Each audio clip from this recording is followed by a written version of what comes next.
So now we're on to Harry. Harry looks like he's in okay shape. There's no corrosion, a little bit of dirt and dust and all that we need to clean off. The one interesting thing is that, of course, the PLCC Agnes socket is broken. Yeah, there's fluff and hair all over the place, Harry. And it's just dirt. There's some dirt caked on there. Alright, well, I guess we'll pull the PLCC off, clean the board, throw a new PLCC socket on, and do our continuity tests on power to make sure we don't have a dead short anywhere. And then throw some chips in it and see what it does.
Okay, so Harry seems to also have a green screen.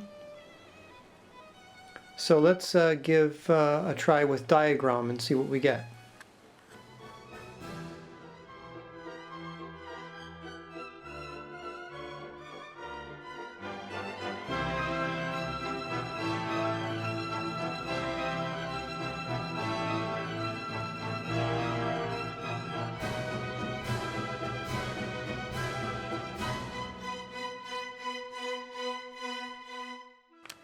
Oddly, Harry does have a unique problem. It doesn't seem like there's any serial output with DiagROM.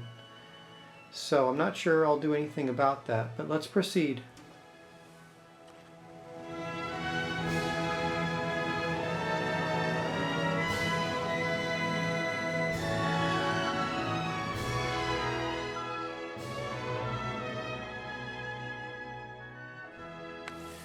Okay guys, so I socketed the 4 chips, put 4 new RAM chips in, turned it on, and now I get even worse. I don't even get to the DiagROM menu. Also, I went ahead and reverted this back to 512, hoping that that would help me out, but it's doing the same thing. So what I did do is I went with an oscilloscope. Let's give you a demo of that right now. Okay, so in probing around with the oscilloscope, I noticed that on U17, this RAM chip, pin number 1 is stuck high, which is interesting. So if I probe it here, let's give you a shot of this. It may not be in very good focus. Looks like we got ground is not quite there. Anyway, so we're stuck high. That's probably my, yeah. So we're stuck high on that, and you know, like here's another one. That's a signal there. So, but this is stuck high. I don't really have it set. My oscilloscope set to display the square wave correctly, but you know, you can tell. All right, so and that's coming from pin 18 on this U11, and also a pin on U10 as well. But this is the same. So I'm probing that now, and we have zoom out a little bit so it stays in focus. So we're high there, a little messier of a high, but there's a high there. And the pin right next to it is, this is a two-way street, the RAM signals, the data path. But let's just, for the sake of argument, consider this to be the output of this logic chip. And the pin that is the input coming from the processor looks like this. I guess I could get 2 probes on there and show you, but it doesn't matter because you know, this is not, I don't think this is working correctly, because we should have something similar to that on the output pin. And here's another output pin on that same logic chip, which is right next to it, and you see that we have that. So there's something going on there, but here it's just stuck high. So I'm kind of suspecting that that is a problem. You know what, the next thing I can do actually is test that for continuity against VCC. Alright, so we're set for diode test on this. This is actually a cheap Chinese oscilloscope, handheld. Bought it to work on my car. Haven't really used it for that much, but it's actually got a pretty good, well, it's a little bit laggy, you know, processor's not that great in it, but it does give pretty quick response to continuity. So I know that VCC is right here, and we're just going to test that pin 18. It's shorted. Pin 18 is shorted on here. So where's that coming from, huh? Let me just go to, by the way, Amiga PCB.org is a great, you know, I give props to them, plug. This allows you to actually select a pin on the, or solder pad or whatever on the motherboard, and it'll tell you where, to show you where it goes, and you can click it, and it will bring up, like here are our 2 pins. Here's our pin that goes out to the memory chip, and here's the one that comes from the processor here. And you know, so I've clicked them. So the blue one, the light blue here, is the one going to the chip, and if I come up here and highlight it, it actually shows me all of the locations in a list form. And then of course I can look on the board and see trace where it's going as well. But it's really cool. So that's interesting. So let's go ahead, and this is the input, the brown or burgundy or whatever that is. So this blue one is shorted to VCC. Isn't that interesting, huh? But I guess we can remove these chips and we can verify, and we probably know that these aren't shorted here. Shorted to VCC. The other idea would be to remove these chips and to see if it still maintains a short. But it's also connected to Paula and up to Denise. So, you know, and I know that those two chips aren't shorted because they worked on another board. So yeah, we're just going to have to trace out where this short to VCC is, and that should solve our issue. Well, it'll solve one of them. Who knows if this has more than one issue, but I believe we are dealing with two problems, because when I replaced the RAM, the symptom changed. And the RAM that I put in there is good, so that automatically means that there was some issue with the RAM, I would think. I guess I'll find out. But anyway, so we're going to trace out where our short to VCC is. Fail. For anybody who wants to see me fail, here it is, fail. Can you see the problem? When I put the socket in, I got a problem right here. I shorted that pin to VCC right there, and that's what's wrong. And that's why the symptom changed. So my theories before about there being two problems or whatever, I mean, come on, man. I'm the problem, but hopefully the only other problem is the fact that the RAM chips that I desoldered from it are bad. One or more of them are bad, and when I fix this little problem, hopefully the whole thing just starts working. Wouldn't that be nice? Let's find out.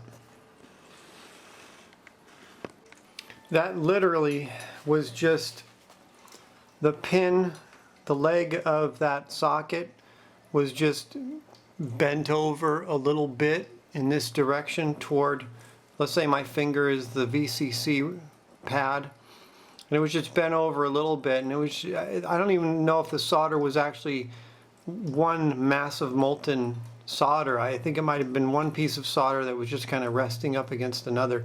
So literally all I did was take my soldering iron, melt this, and just push it over so that it was straight up, and then when I took it off, it's good. Let's just make sure.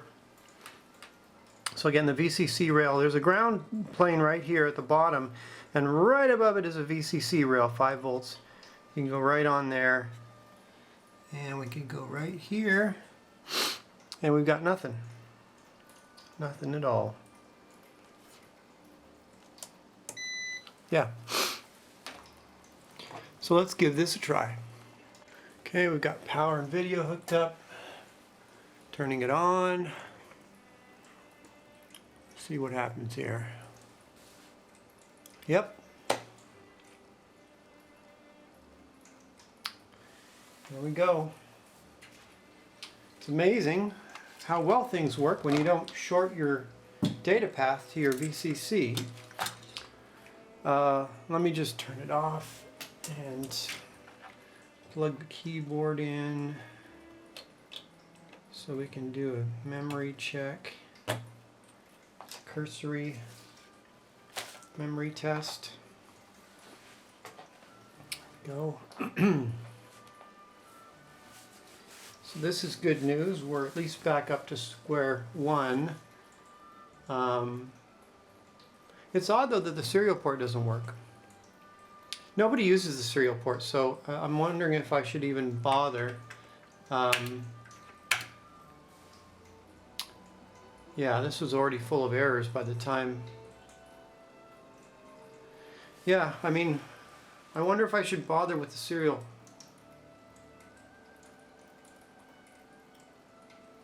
I guess I'll try the serial one more time just to make sure. Sorry, the screen is out of focus. I'm actually using a different lens on my camera. Actually,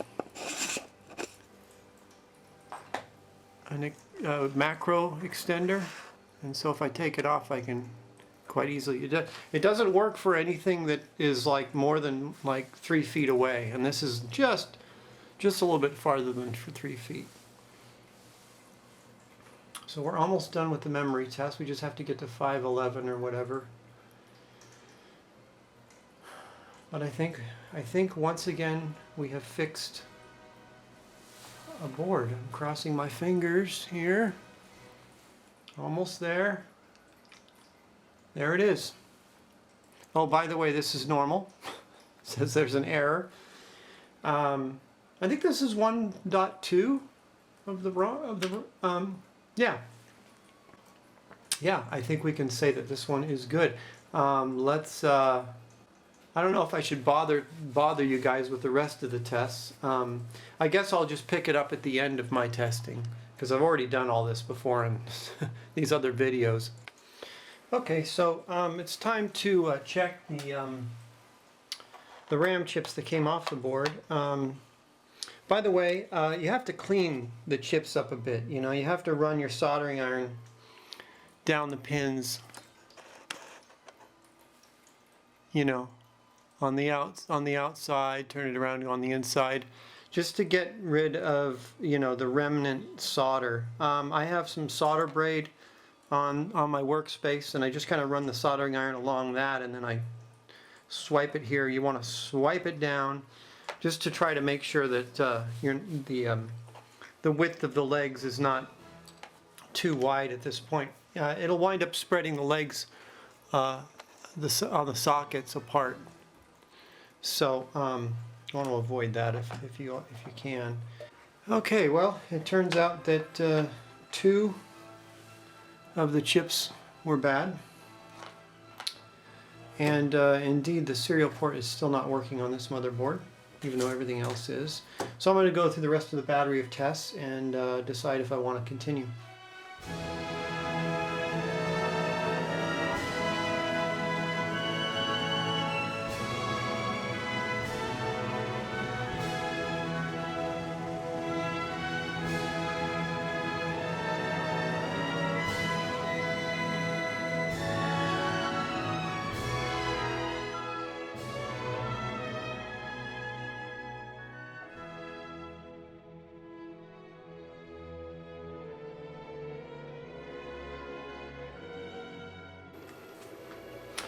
Okay, well, about the serial port, what we're looking at is the output of the Amiga, and we can see that the transmit pin is number 2.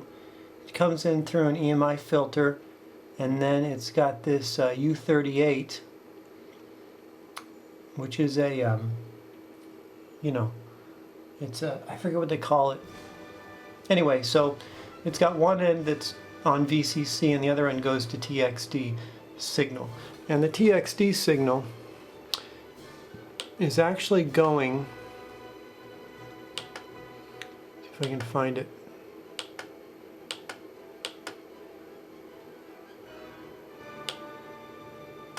into Paula. So Paula is actually the one transmitting the signal. And so let's get over here.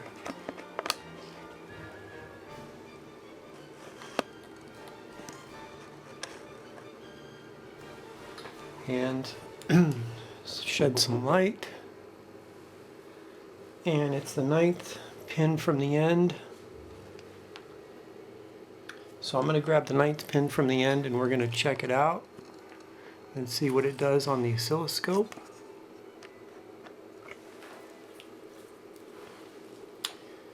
One, 2, 3, 4, 5, 6, 7, 8, 9. Of course, we have to turn the computer on first. That would help. 1, 2, 3, 4, 5, 6, 7, 8, 9. Okay, so the signal is going to stop once DiagROM is loaded. You can see that. Yeah, well, we did have a signal there. I guess I'd have to boot it up while pressing a button or something for it to send serial output. But let's take a look at... So that is basically going... The signal we saw is coming out of Paula and going into this... Oops, I think I went too far. Right there. Into that guy. On pin, let's see, this is a 14 pin, so 9, pin 9. So Paula is going into pin 9 here. Pin 10 is VCC, and the two of them together bring an output on this one. And that one, so we know that, and I've tested this pin from Paula, it's good, it's got continuity. So if we do this and we watch the oscilloscope, this time, we'll turn it on.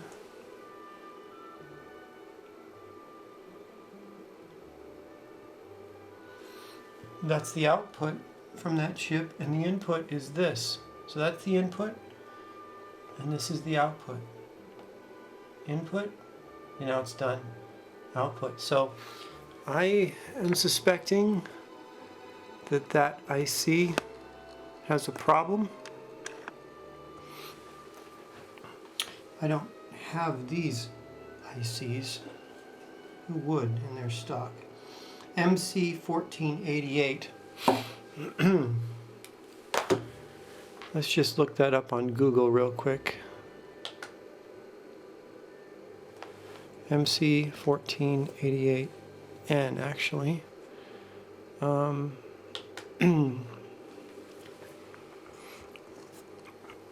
It's a typical chip used for serial communications. Quadruple line driver. Yeah, so what is that, an amplifier basically? Yeah,